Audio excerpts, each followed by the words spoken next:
Tonight on Founders, Funders, and Friends podcast, we're excited to welcome Josh Constine in conversation with Studio Management founder and managing partner Olive Shaw. I'm personally very excited tonight as Josh and Olive are not just two of the sharpest minds in tech, but also two of my very best friends. So for those who don't know, Josh is the venture partner at a $2.1 billion early stage VC fund, SignalFire, that builds AI to help its portfolio companies with recruiting and sales. He leads the firm's consumer vertical with a focus on social, marketplaces, and AI-enabled services. Previously, Constine spent 8 years at TechCrunch, where he was the editor-at-large and was ranked the world's #1 most cited tech journalist between 2016 to 2020 by TechCrunch. Constine has moderated 200 plus on-stage interviews and keynotes in 18 countries with leaders including Facebook's CEO Mark Zuckerberg, Senator Cory Booker, and whistleblower Edward Snowden. Constine graduated from Stanford University with a master's degree in Design and Cyber Sociology. He is a recurring guest lecturer at Stanford's Graduate School of Business and has been quoted in the New York Times and Wall Street Journal, is regularly featured on CNN, and recently started an SMS newsletter of SF's best events called Outgoers. Please give a warm welcome to Josh Constine in conversation with Olive Shaw, everybody. Well, thank you.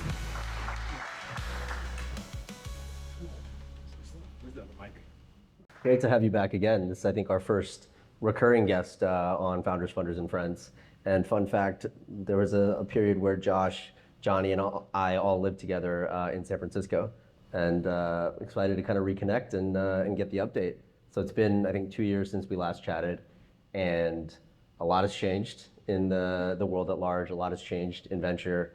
AI really wasn't a thing in a traditional sense 2 years ago, right? ChatGPT had not happened yet, and we weren't talking about AI nonstop. That's obviously changed for better or for worse. That is the world we're in now. So figured would jump right into kind of the thing that's on everyone's mind. Would love to get some of your takes on what you're seeing in terms of what's working, what's not working in AI, and how it's going to kind of change the broader landscape for humans and the investing landscape. Absolutely. I think we're at the cusp of this incredibly exciting, scary, and remarkably high potential moment where we're seeing almost every industry transformed by AI. And the part that I'm most excited about is the idea that services that were previously only available to the very wealthy or that people only could use very infrequently are suddenly about to become much more accessible. And this democratization is going to make life better for a lot of people. You know, I got an AI massage by a robot recently. That's something I wish I could do more frequently. But you know, everything from coaching and therapy to being able to have personal assistance to all forms of basically professional work are going to get a little bit easier. We're going to have a lot more ways to get access to them. And I think what that really means, though, is that every single person has to be thinking about what is their future in this world where any repeated task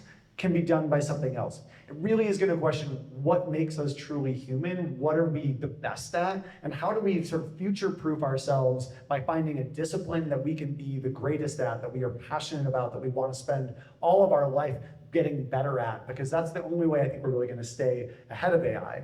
Now, at the same time, you're seeing like a major market pullback on some of the public stocks around AI. There's sort of a little bit of a hangover after an amazing sort of honeymoon period in Silicon Valley with people racing to fund AI companies. And I think what we're especially seeing is that the big, broad, horizontal products that are supposed to do lots of things for everybody, those are the ones that are really in danger right now. Because every time we go from GPT-3 to GPT-4 to eventually GPT-5, these large language models are getting a lot better at doing anything that's based on publicly accessible data, that's basically simple and generic. it's only the things that are truly deeply specialized that I think humans and verticalized AI startups are going to remain better than the core platforms from Anthropic and OpenAI at. So you look at the writing space, for instance, there was this explosion of AI writing tools that came out. You saw like Writer and WriteSonic and Jasper and all these companies, and there was a lot of excitement about those originally. But in the years since, as we got one from GPT-3 to GPT-4, suddenly the base models are getting better at these generic horizontal use cases. But what we are seeing is writing tools that are specifically for B2B SaaS marketing, for building landing pages, emails, PDFs, like a company called Tofu in our portfolio, things that are much more specialized, that require intaking a bunch of data from corporate partners and customers and being able to highly specialize for one specific function. Those are what are really staying ahead of the pack of the base LLMs. And so I think that's one thing, like across the board, we're going to see this massive verticalization and this move from thinner AI wrappers and AI as a destination to AI as part of the journey. And that's one thing I'm really excited about, is that the first few years of mainstream AI have been characterized by the chat box, a little blinking cursor where you are expected to go there and put in a brilliant question and figure out, and that's going to give you something great in return. But I think the next era of AI is less going to be defined by engineering and instead going to be defined by user design, where the AI comes with you. It lives wherever you need it. And instead of you having to go to it and figure out what to ask, it's going to proactively be able to help you, and it's going to be right where you need it. So Grammarly is a great example, and they've been around since long before this big AI boom. But rather than being, oh, this is a box that you can paste your text into and get grammatical and writing suggestions, instead, it's a keyboard that lives in your phone. It's a desktop app. It's a web extension. So it's everywhere that you need it, and it follows along with you. And I think we'll see that same trend applied across the AI space, from being a destination to being part of the journey. Yeah, you bring up a really interesting point, which is we have just been all trained to think about AI as a chat box. And while we find a ton of value in that compared to before, and at least for me, I think about where that's having the biggest impact is like my searches are just going to ChatGPT, or they're going to Claude instead of going to Google. And so Google is just losing a lot of that market share. But what is not happening yet is that the power of an LLM is integrated with all of your actual applications. The applications themselves, if we can see this in the public markets, everyone is spending lots and lots of money at Azure, at Google Compute, at AWS, but it hasn't really shown up in the products yet. A few of the enterprise products that I use, you're seeing a little bit of it, but for the most part, it's still in kind of the beta phase. I know in some of the companies I work with, they're in the beta phase if they're larger to get that stuff out. And so in the interim, we've seen a lot of hype, but we've seen this one UI, and it feels like now, in the next 6 months, by the end of this year, that LLM intelligence is going to be just suffused into all of your other apps, and it becomes much more a traditional game of software again, where you need to think about the UI, the different places you touch a customer and how they can access your data, and then how that intelligence of an LLM fits into kind of this broader paradigm. Exactly. I mean, it looks a lot like the early days of Spotify. When Spotify launched, it was just a search box. And the problem was people would see that search box and suddenly go, do I like music? Like, what bands do I listen to? What music do I even want? And they get so paralyzed by decision fatigue. You have too many options and you don't know where to go. And often people would just search for the most popular artists they know, if anything. And it really massively constrained the capabilities. Like, oh my God, you have access to the whole world's library of recorded music, and yet we're super combined in how we're using it. And so then Spotify built a browsing system that looked a lot like blogs at the time, where you could sort through this homepage and see little tiles of different things that were coming out and available. But again, this was much more, this was not the right interface, because you could kind of endlessly browse, but that wasn't where you were consuming music. So you're basically going by, is that pretty artwork? And should I click through to actually listen to it? It took a long time for Spotify to realize the consumption and the discovery needed to be the same. That the recommendation algorithm, the AI, needed to be where you actually consume the music. And that was in playlists. And that's when we got Discover Weekly. And suddenly, instead of browsing music without listening to it, you just listen to the songs. If you didn't like it, you skip to the next one. So I think that's a really good analogy for how we're going to see AI develop here, is that it's going to go from being the search box to being kind of a browsing situation where maybe it gives you a few recommendations with buttons of what to choose, which is the same with like when Facebook tried to build a chatbot platform. They were like, oh, people just type in their questions. Turns out people get very scared when they're asked to type something. It's like, it's kind of hard compared to just browsing. And it wasn't until later that they realized, oh, we need to like guide people. But I think that next step is making sure that you don't have to do anything. It's all about giving you all of the options and you being able to kind of browse through them, search through them in the same way that you're consuming them. So put the AI value where it's actually useful rather than some separate destination. Totally. It's going to be really interesting to see kind of what comes out over the next year. And along those lines, it's kind of interesting to think about the ultimate problem that at least I have, I think a lot of you probably have, is all of your context is sitting over here. The real context of your life is sitting in a bunch of different apps. For enterprise, there's a bunch of very specific apps and they're bringing their own AI. For your life writ large, like the rest of your life, especially what's on your phone, what's on your desktop, it's sitting with Google and Apple. Nobody else has that context. And it's kind of crazy to think it's been 18 months since ChatGPT came out. We still don't have Google or Apple using that context at all. And it really has been a big impediment to feeling the power of the LLM versus, I've done some janky things to put all of my context in one place. And the LLMs are getting smart fast enough, and they're very smart already when they have the context to be able to do all kinds of interesting things, but they just can't. And so I think we're seeing lots of startups now that are figuring out how to get some of that context, especially in a specialized context. And in the process, it's really going to sing, I think, over the next year. Yeah, I'm very fortunate. I've published like 4,000 articles on the internet. So I have this giant training data corpus. So I can actually train agents to write like me. But most people, all of their writing, all of their data is scattered across so many different platforms. It's trapped in there. It's not available to the LLMs. And it's fascinating. You've seen like a wave of new consumer devices, often like pins or pendants, necklaces, even glasses that are saying, oh, we're going to record all of your like daily life and feed that into the LLM. And that's really cool if you're one of those very lucky people whose like day is full of beautifully inspiring conversations with brilliant people. But like, for most of us, that isn't necessarily how all of our days work. And it's in our desktop, it's in our email, it's in our text messages that a lot of our communication is trapped. And so as lovely as it will be to add in our external IRL world into the context to improve recommendations and answers from these platforms, we really need all the stuff that's trapped inside of our computers to be able to give the context to make it smart enough to be proactive and not have to be the destination. And I think this kind of zooms out to this larger question about what is the purpose of humanity now? And I think we're kind of shifting our role. Historically, we have been the question answerers. And I think we're really shifting to being the question askers. Now AI can answer almost anything, but you have to be the one to come up with a really great question to ask it. And so that really changes our role. And you see this play out with, another way you think about this is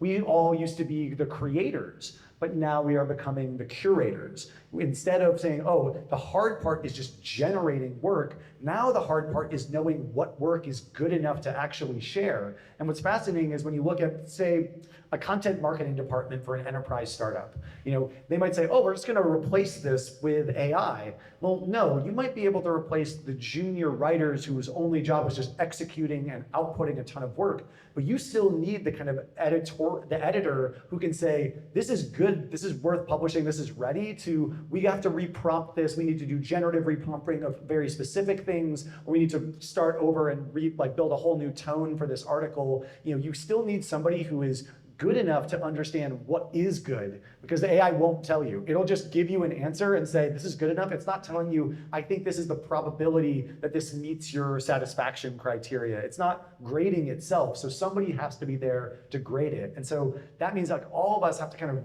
re-architect ourselves from being somebody who can just output lots of stuff to someone who can choose between great stuff. And that's exciting because it puts more of the impetus on instinct. And like if you've developed cultural taste, if you've consumed a lot of things in the world, that's how you develop that sense of taste. That said, there's also this whole new world that's going to emerge relatively soon where simulations of massive populations of agents, where you say, not asking ChatGPT question, but ask 10,000 ChatGPT agents that each have been assigned a different personality and asking them together what do they think is the best answer. And at that point, you actually can start to approximate human taste, and actually in some cases be even better, because we have so many survey biases, we have confirmation biases, like we want to do what the question asks, what we want to give them the answer we think that they want. We have survivorship bias, we have all these different biases that dictate how we answer questions, and the LLMs can kind of be trained out of that in a way. So the question will be like, does human instinct, human taste, human curation survive the ability to say, well, that might be your opinion, but here's the opinion of 1 million agents averaged, and that just still might be smarter than us. So I think even our most human tendencies are coming into question, and that's honestly kind of exciting, because the world's been relatively like on rails and straightforward for quite a while. Yeah, exciting, scary, world-changing. I think it's going to be all of those things. Specifically, if you think about it, my expectation is that there's going to be an intermediary period. We're doing an awful lot of curation.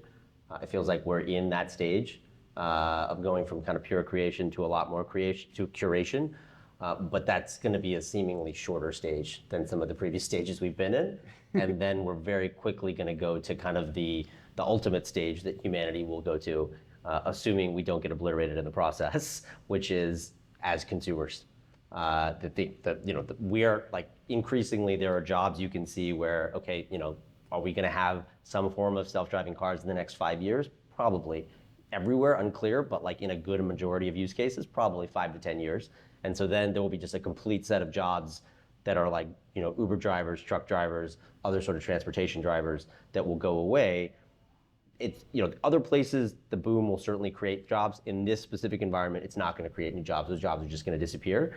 And in all likelihood, it's going to become very important to kind of, yes, upskill, reskilling, those things will be very important, and we need to figure out how to do that. But it's going to become a question of how does the government compensate those folks? And the likely right way to do this is profits from autonomous driving software probably should be taxed at higher rates than if I'm just making like coffee and selling it.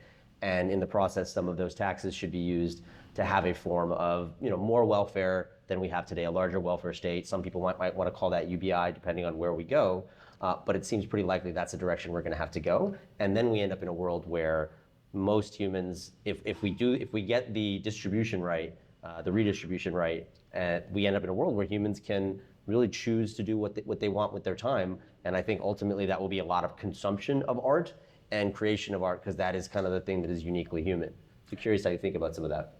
I love the idea that we're all going to get to be artists and poets. My question is the quick intermediary period where we have to divorce ourselves from the Protestant work ethic and this driving sense that being a breadwinner is our purpose in life. And if you look at things like the Youngstown study, which looked at a steel mill town, steel mill went out of business, all the jobs went away very quickly. There was severance though, and so people could survive for a little while on the money that this company was paying them, even though they didn't have to go to work. But domestic abuse, substance abuse, aggravated assault, suicide, everything bad went up. Because when people are unmoored from that purpose in their life, we don't know how to adjust. And a lot of people liken the AI revolution to the Industrial Revolution. I don't think those are very analogous. In the Industrial Revolution, somebody started to become made obsolete by technology, but you could basically ride out your career for the next 25 years until you were retired, doing what you were already doing, making less and less, having less and less business slowly. Now that entire shift is going to happen not over the course of a generation, but over the course of a few years. And that means those people are going to be forced to retrain and rebuild their careers in something different. And we can hardly train and teach people to do normal jobs, let alone be better at jobs than AI right now. So that to me is concerning, especially when you think, okay, suddenly what happens? You have a lot of people put out of business. You have tech companies in San Francisco, in New York, with 100 people or 1,000 people suddenly doing the jobs of 100,000 people or 1 million people. What happens to all of those people?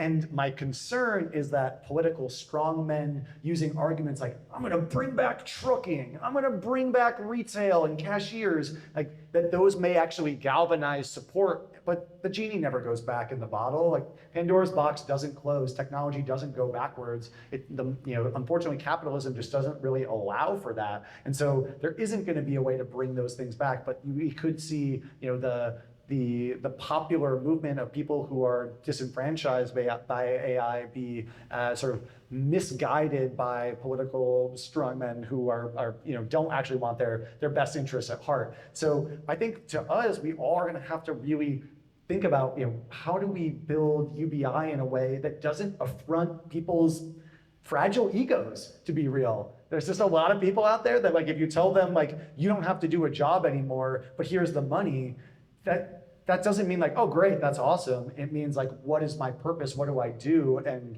all of the vices start to seep up. So I think I'm really excited about people who are trying brand new financial systems, trying to find ways to make UBI feel less like a handout and more like a step up. It's like, rather than being handed down this money and saying, you're stuck down there, but here's the money, slowly leveling people up from below by reinforcing wages, extending some of the existing social programs rather than just suddenly coming out straight with handing people cash, even though we've seen in philanthropy that handing people cash is often the most effective because it's the least overhead. But I think anybody who thinks they're like, oh, we're just gonna like suddenly give everyone money and it'll be fine, I think that's relatively short-sighted. And instead we may need to find ways to give those people a sense of purpose even if it isn't making money. So maybe that is making really great art.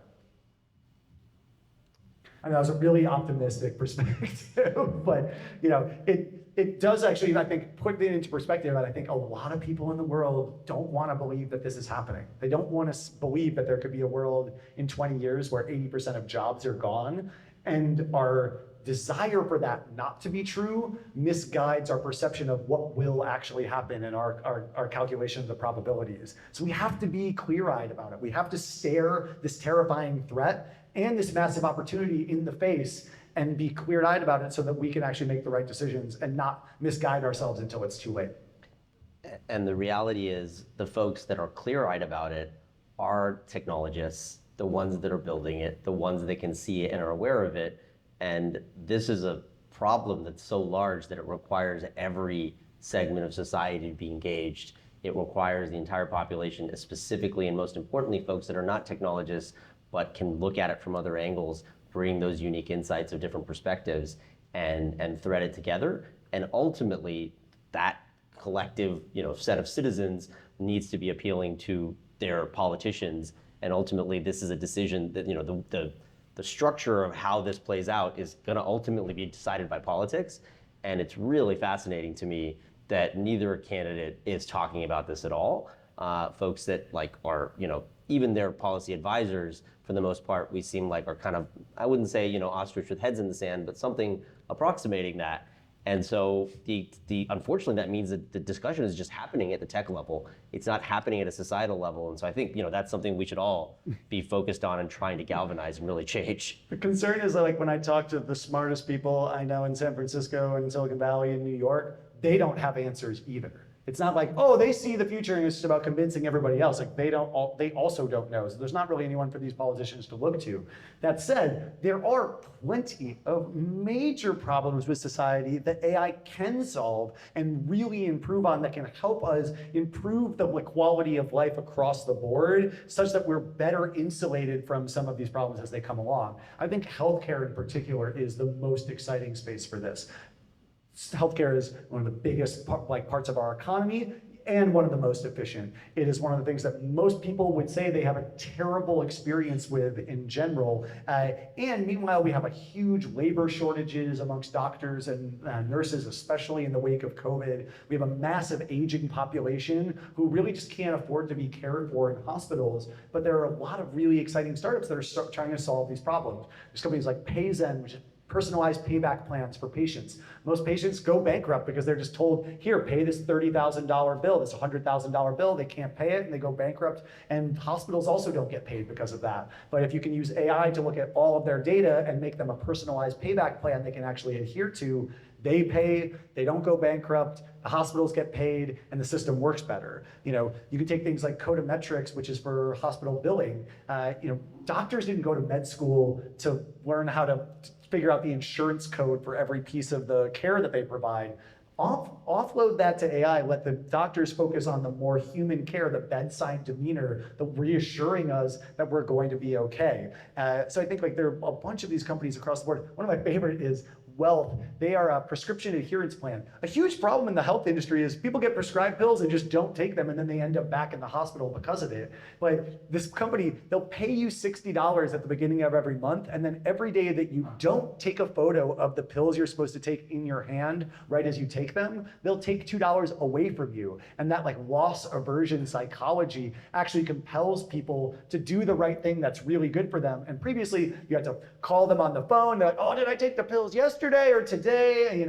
People would forget, or they'd have to write their own little log books and they'd just lie because they want to make their doctor happy. Now we actually have machine vision that can just scan those photographs and detect whether they're taking their pills or not. And suddenly you can incentivize that really good behavior that, for a little bit of money up front, you save so much money in the healthcare system long term. So a lot of these new capabilities that are being unlocked by AI are going to solve some of our most fundamental problems. So while certainly there are risks in how it affects employment overall is going to be a big question, we have plenty of good things for people to work on in the meantime. And even as AI starts to replace more of programming and coding, I think we're still going to see an elastic demand for software. There's an unending set of use cases for software. And so if AI can make it faster and cheaper, it just means more people will get more custom software to get more done in their lives. And again, can spend more time at higher strategic level, more abstract thought, and more human activity.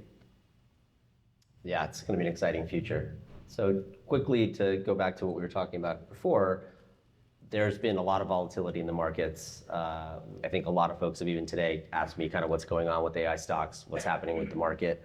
Would love to jump into how that impacts the venture ecosystem. But before that, would love to just give a really quick background for folks in terms of what's happening as I see it.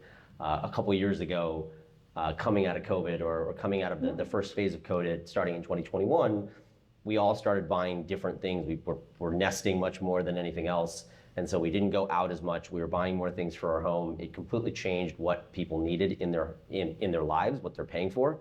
And so services got much cheaper, goods got much more expensive. We had this huge kind of inflation bout that came out of that. And in response to that, the Fed had to hike rates really aggressively from 0 to over 5%. As they did that, the goal was to slow the economy down. What happened was so many people had savings from COVID that it didn't slow the economy very fast. It took a very, very long time, and 2.5 years later, now we're starting to see that economy slow. And as the economy slows, people are getting worried that the economy is slowing too hard, and we could be headed into a recession. In the middle of that, as inflation has come down, people are hoping the Fed is going to cut rates. They haven't cut rates as fast as people are hoping. That led to this sort of weird situation in the last week where the Bank of Japan raised rates because their yen has fallen too fast. And the whole world basically borrows money in yen to trade and punt, essentially, to gamble in the markets. And so when the Bank of Japan did that, it kind of just squeezed a ton of liquidity out of the entire global financial system. Everybody had to panic sell. And the thing that people have done, the biggest kind of generic trade that's happened in the last few years is people have borrowed yen, turned it into dollars, and taken those dollars and bought QQQ. They bought NASDAQ, they bought NVIDIA and Microsoft and Apple and all these stocks. And now as the Bank of Japan raised rates, because of what's happening with inflation in the US largely, they came in and had to reverse those trades. Everybody had to sell aggressively, and we're in this interesting situation now where overall, the progress of the market, but especially the progress of AI is seemingly unhindered. The big hyperscalers like Microsoft and Google and Amazon all increased how much they said they were going to spend on AI so far this year. So the capacity is there. Microsoft said their capacity is constrained, and they're buying more and more NVIDIA chips so that they can get more capacity to feed more of the demand primarily from startups and from large corporates, but that's going to take some time. So everyone's saying like, hey, we want to keep spending more. However, the markets got really, really bubbly on the one hand, and now they've kind of come off on the other hand. It looks like things are going to stabilize here. My expectation is that most AI stocks are going to be higher by the end of the year because the underlying trend is good, and now the stocks look quite cheap. But we're probably in for a much larger period of volatility because of kind of the ups and downs that we've seen, and there's just a lot of unwinds happening. So we'd love to think about how that impacts some of the businesses that you fund and how you think about kind of the risk environment and venture as well.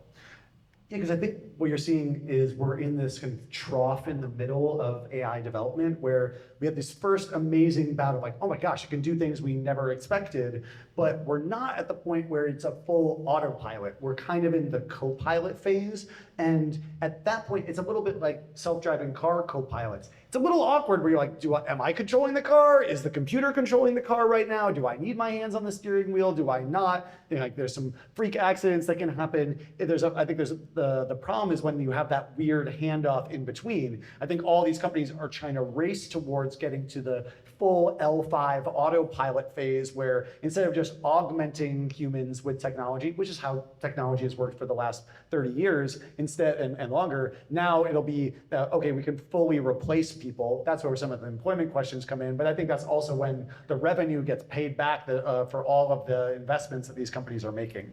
But when you think about the trickle down to the venture ecosystem, what you see is that when public markets go down, all the LPs, the people that invest in venture funds, they suddenly say, oh, my public stocks went down, so that part of my portfolio, which is supposed to be my safer part of my portfolio, went down. That means the proportion that I have in venture, which is supposed to be my riskiest bucket, has suddenly grown significantly. I wanted 15% of my assets in the risky bucket. Now 30% of my assets are in the risky bucket when the public stocks go down. That leads a lot of those LPs to say, I can't invest as much in venture funds, and that means emerging managers like the brand new venture funds, those have a tougher time raising. Funds that are only doing all right have a tougher time raising, and even the biggest, most successful ones might be asked to not ask for capital as frequently. And then that in turn leads all of them to slightly slow down deployment of capital, and that makes it means more no's for founders from investors as those founders or those investors really try to only find the very, very, very, very best companies, the most surefire bets. And so that can make it tougher for startups to go out there and raise right now. So instead, I think what we're really seeing is the differentiation, the data moats, the accruing data advantages, the network effects are what people really want to see. If you could build an AI to do this, but anybody else could build the same AI tomorrow and be just as good, you're not going to have a great luck fundraising right now. If you can get in there and get exclusive access to proprietary data, build this data moat such that even if somebody else did the same thing, they're starting way behind, their product isn't going to work nearly as well as yours. That's where you have this big opportunity. You look at a company like EvenUp from SignalFire's portfolio, they're AI for personal injury law.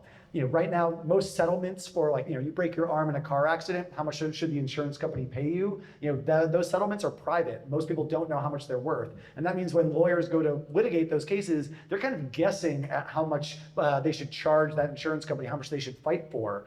EvenUp can go and partner with every law firm, aggregate all those previously siloed and fragmented settlements, turn them into a pricing engine, and then use AI to be able to extract all the medical data and case record data, use that to price the case with their AI, and then actually write the letter to the insurance company demanding that money. So that's going to take away a lot of paralegal jobs. But what's interesting is that not only does it make their workflow better, does it make them more efficient, it lets them do something that they could not do on their own.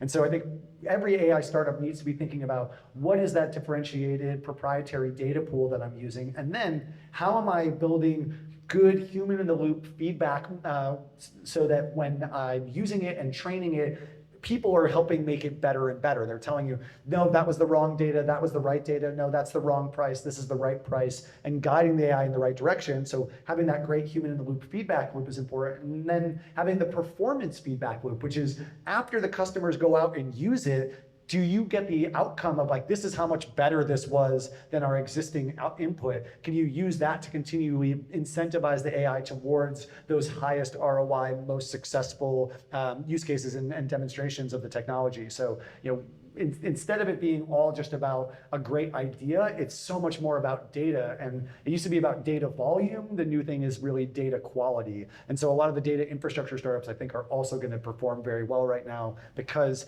it's a space where people don't just need lots of data. They need the data that they can trust will actually be structured and labeled properly. So anybody who's kind of in the the data is the new oil thing, still true. It's an annoying cliche, but it's still the facts that that's what everything runs on. So an interesting through line of today's conversation is a lot of jobs are going to change, a lot of jobs are going to disappear, a lot of new jobs are going to appear. You've specifically lived a very interesting life and lived publicly, and I think in a lot of ways that sets folks up well. So I'm curious to get your take on some of the different ways you think jobs are going to change and how you might have general feedback for folks in terms of how to future-proof the way they're going about their lives and their work. Absolutely. I think first and foremost, try all the tools. Any tool that seems like it might be useful for your job in AI, don't be scared of it. Just try it. It's worth it. Even if you find out it's not helpful, you will learn a lot about what you are good at, what the technology will eventually do, and you will be competing in the market against other people also using those tools. So you can be a Luddite about it, but you're just going to be going up against AI enhanced competition that you don't want to face off against. You don't want to come to the the gunfight with a knife. So I think everyone needs to figure out make a training regimen. Spend an hour a week minimum trying every new tool that you're finding and finding new ways to apply them. That's going to help make sure that when you go out for those jobs, they're going to ask do you know how to use these new tools? Can you do the job of 3 people? Or am I going to find somebody else who can? So I think one is try the tools. Second is going deep into a specific specialization. The same way we talked about how LLMs are getting better at all of the generic horizontal use cases, same goes for all the jobs. They're going to get better at doing things that anybody can walk in off the street and do. So the more you can deeply specialize in one specific area, the better off you will be. And ideally, that thing is something that you are endlessly passionate about, something that you personally want to spend a lot of time learning about, that you care about, that not just during your work hours, but after work, you find that interesting, that you want to talk to people about, build community around. That's going to make it much easier. You want to find something that somebody somewhere pays for, because there's a lot of people you can get a lot of things that are I love the music business. I worked in the music business. But the music business is just a bad business fundamentally. So even if you get really good at it, you might still not have a great career or be able to ever build a successful startup. I mean, Spotify still losing money always. So find something that's people actually pay for and that is growing in importance. It's helpful if it's at the intersection of your skill, but you can learn new skills right now. One of the most exciting things is with online education, YouTube, Twitter, cohort-based courses, online education, you can get better at something really fast, especially if you're willing to kind of just throw away your sunk cost of what you've already learned and just go all in on these new things. That's why we're seeing all these amazing 20-year-old founders who just learn everything from Twitter so fast, and they're not stuck on their existing career path with their existing momentum. It's kind of like a rocket ship. If you put a lot of thrust in, you're going in one direction. If you want to turn around, it's not just turn around and change directions. You actually have to reverse all that momentum. It takes a lot of fuel to slow yourself down just to start going in the other direction. But if you can be more nimble and just sort of pivot whenever you need to and go after those new skills and use online education to do it, you can skill up super, super fast. And then I think also anything that is new, where there's not going to be 30 years of people who are already experts in that specific thing, but something where there's almost a level playing field of other players who are also just getting into it, that's where you're going to be able to grow faster. And then finally, I think the more you can publicly demonstrate your expertise, the better. I'm biased. I was a writer. I love writing. I think writing is massively helpful for everybody because it just helps you crystallize your own thoughts.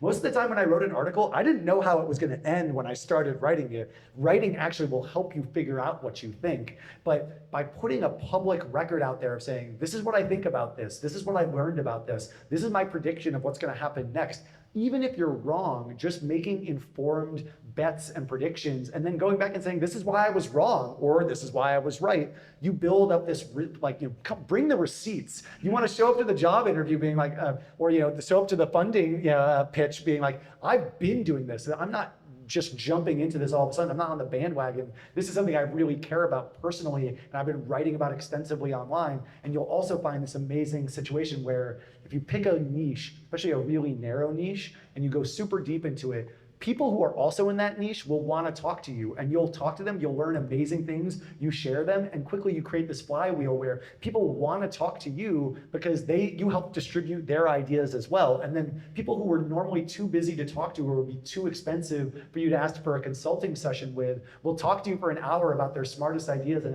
answer any question you ask, because you're giving them distribution, and you trade your distribution of writing for their knowledge. So finding some way to find that intersection of what you're passionate about, what's growing in the world in importance, what's new that somebody will pay for, and that you can make a public record of your expertise on, that's how you're going to end up being indispensable to whatever industry you're in. Thanks, Josh. That will be super helpful. I'd love to just open it up to questions the last few minutes here. Carell? You talked about how AI changes how people are going to work.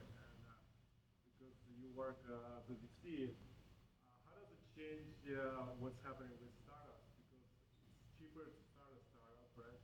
You don't need as many developers. So, is the template changing for what people are investing into?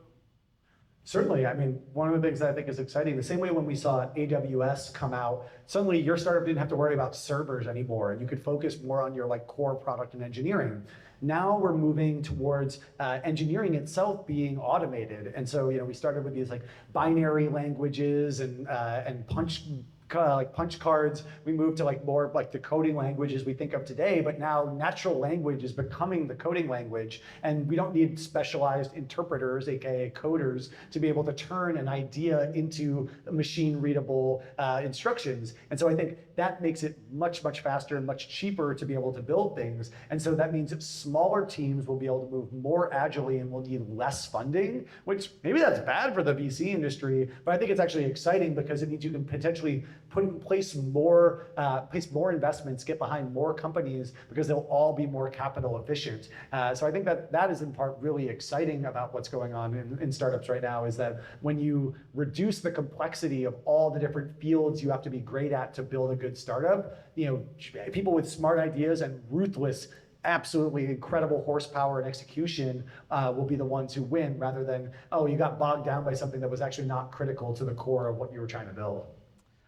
The other way to look at it, however, is that all of those additional dollars that are not going to go in engineering, which unclear to me if they won't actually go in engineering. It looks like some of the really deep data work is just going to require so much more compute than it did in the past, that maybe you spend a little less on engineers, but you have to spend a lot more on compute. The one thing that will certainly not change, though, is the biggest bulk of money that goes into the startup industry ultimately is spent on sales and marketing. It's spent to get distribution. And if anything, a lot of the kind of winner take all or first mover, power law distributions that we've seen in previous cycles, data probably will exacerbate that. And so you can make an argument that the amount of money that can need to be spent overall is going to go up a lot, not down. Certainly there are more opportunities for more existing businesses to be disrupted because we're in the middle of this sort of phase transition. And so that means that sort of more dollars, especially for distribution around sales and marketing, will really get spent. And so I suspect overall, we've seen it this year, VC funding has gone up a lot. LPs want to put more money behind AI broadly. And it's kind of like everybody has to have a strategy and an investment slice that's in it. And so I think people are allocating more dollars to VC. And I think it's just going to mean there's going to be more arms races and then more money spent overall. It's just where that money gets spent will be a little bit different.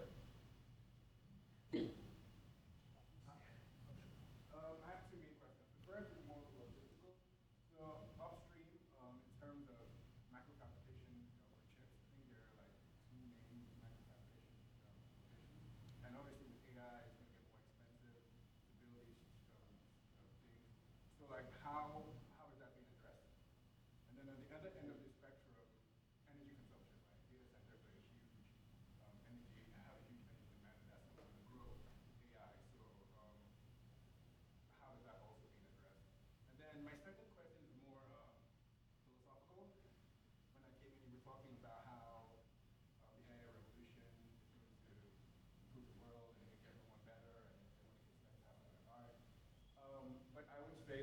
lot of the issues we have today, right, are not necessarily technological issues.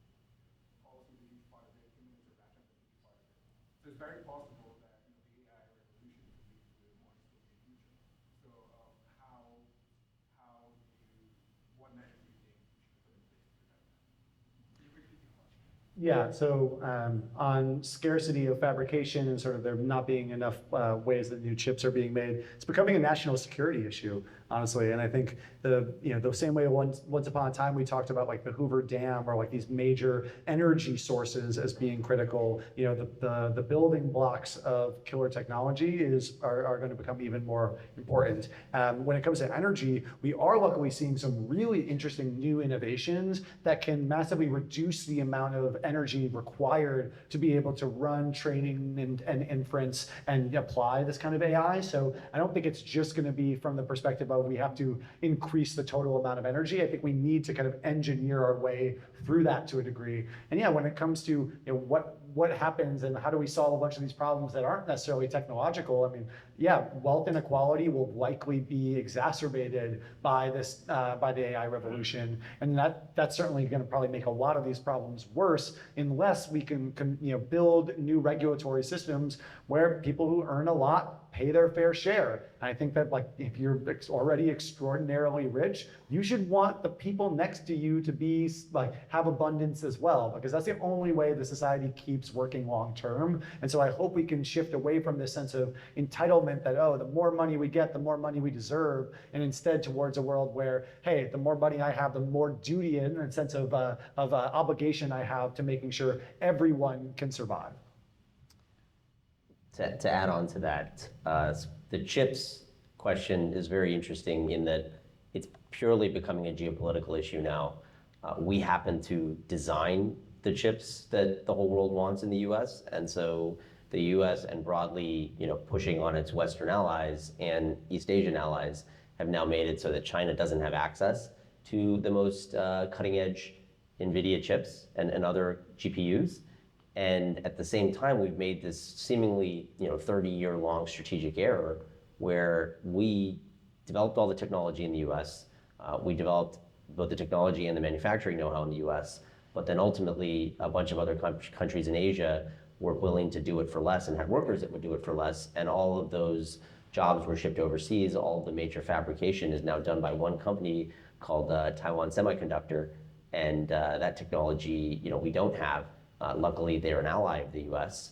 However, that's also where there is a powder keg with China. And so the Biden administration has done a quite good job with the CHIPS Act to try and bring more of that production home. Over time, it will end up at home, but it's going to take 10 or 15 years, and it's very delayed already.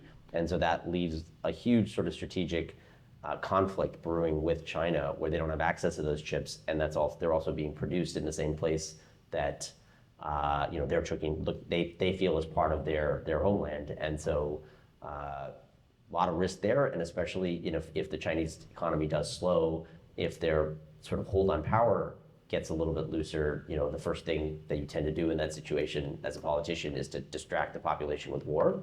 And so it's a really kind of scary powder keg that we have right now.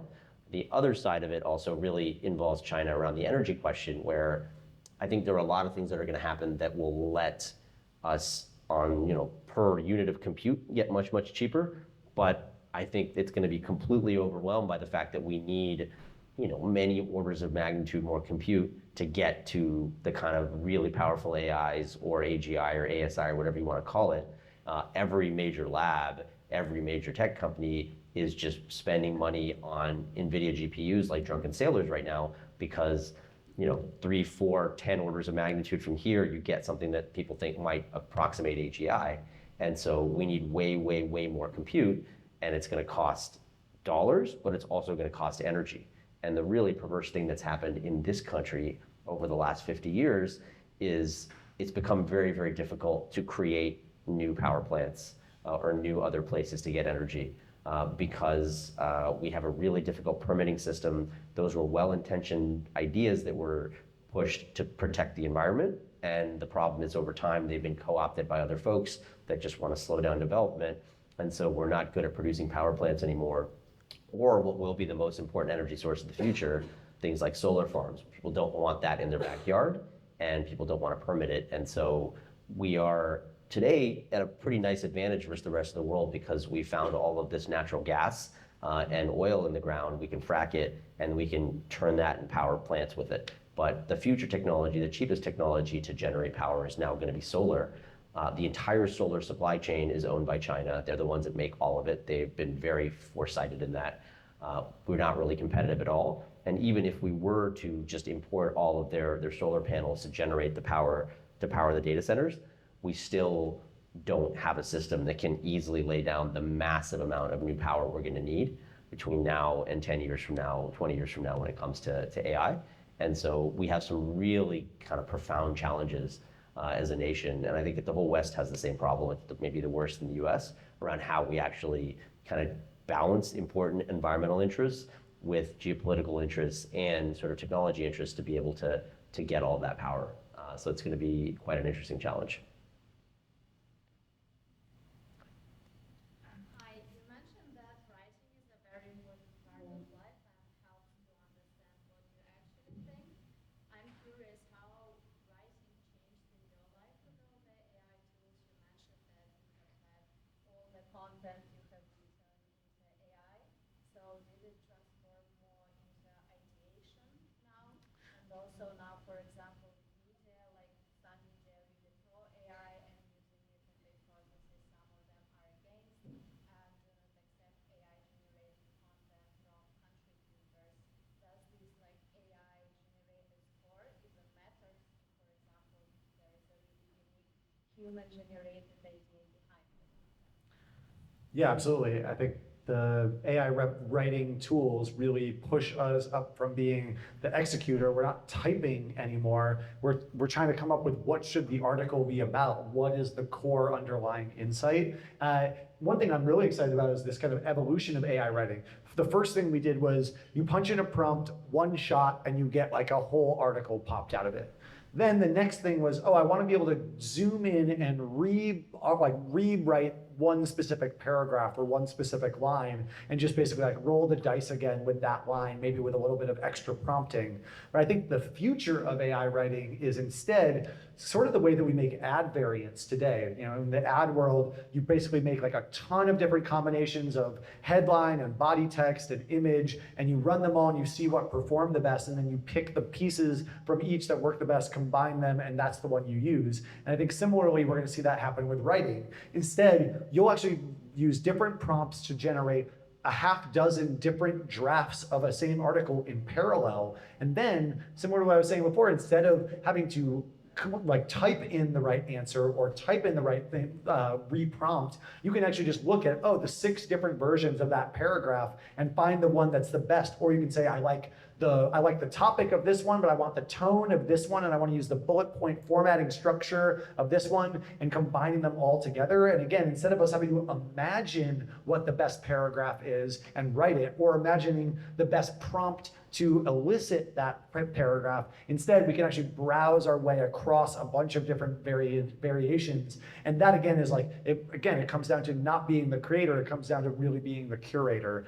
So I think that that's exciting because I think it's actually easier for most people to recognize what's good than it is to necessarily write something that's good. And I think even though you might see the market flooded with explanations of things that are already known, it will really just push all of us to be more philosophical, to be more introspective, to be more ethereal in our ideas, and really try to figure out what is it that there isn't training data to answer, where there's not enough pre-written stuff out there to train the LLM to answer, but something only about us. And I think we will increasingly shift towards stories and tales of the kind of idiosyncrasies of human life that AI doesn't live. And that will be what's special and that what only we can write still. That's a very happy note to end on. Hopeful note to end on. Cheers. Thanks, everyone. Well, I hope you all find your voice in this new world. Thank you so much for being here with us. Can we all take a picture together real quick?